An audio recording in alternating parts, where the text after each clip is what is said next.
is Ray's Mill.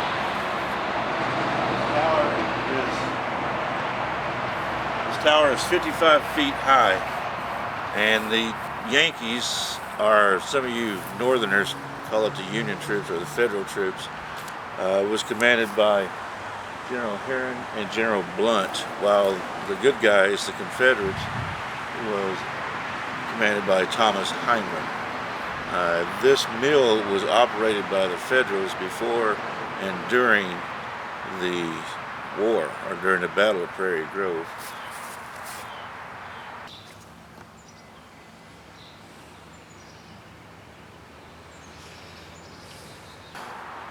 The Battle of Prairie Grove took place on December the 7th, 1862. December the 7th was later known as a day of infamy whenever the Japanese attacked us at Pearl Harbor to start World War II. So this battle was fought early in the war. It was only a year and a half old. The war had only been a year and a half old when this battle had been fought. After the Yankees came into this area, there was very little more that the Confederates could do with Arkansas, Missouri, Indian Territory, and Kansas, and so there was an open avenue, and this is one of the reasons that they say that the war was lost, was because the war was actually lost here in this area first, before Gettysburg.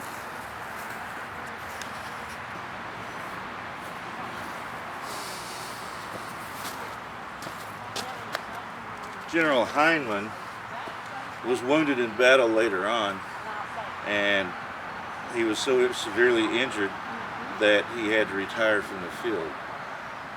Later on, after the war, or at the end of the war, he fled to Mexico and stayed in Mexico for quite a while, and then he came back to his home, and on one night in 1868, he was assassinated while sitting in his parlor with his children.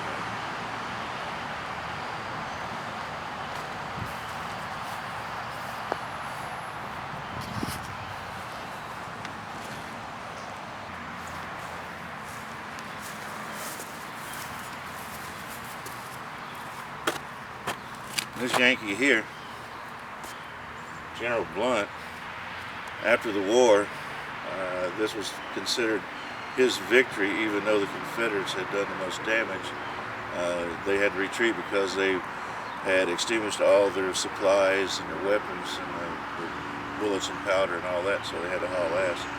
This here Yankee here, he kind of got the glory for it, for helping save Arkansas from the dreaded Confederacy, whatever. But later on, he actually was committed into an insane asylum. He went cuckoo nuts and was taken to an insane asylum and kept there until he died.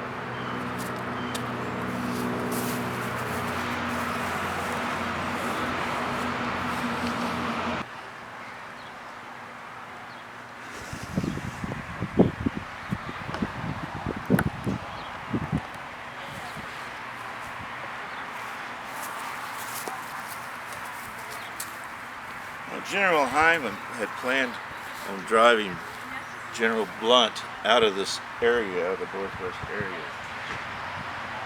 That didn't happen. What happened is they run out of supplies and they had to haul ass back to Van Buren.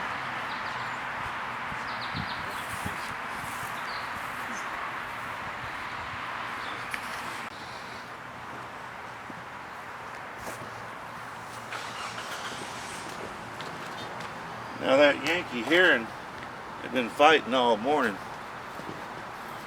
off and on, and Blunt, he wasn't nowhere to be seen. So he finally got here around 2 o'clock, and that's when the battle started, and it started right here. This was his attack position. He observed the whole area, all the way around. Figured out what was going on, then attacked. Then got his ass whooped. And then the Confederates ran out of ammo, hightailed it back to Van Buren, and he was left here holding the rear guard, taking care of things. Became a hero. Now, Blunt had been passed Blunt had been camped at Kane's Hill, and during the night, Hindman had marched his troops directly past Blunt.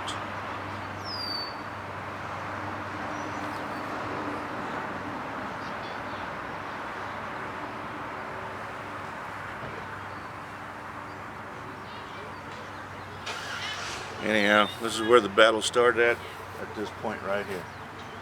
Boom. Went that away.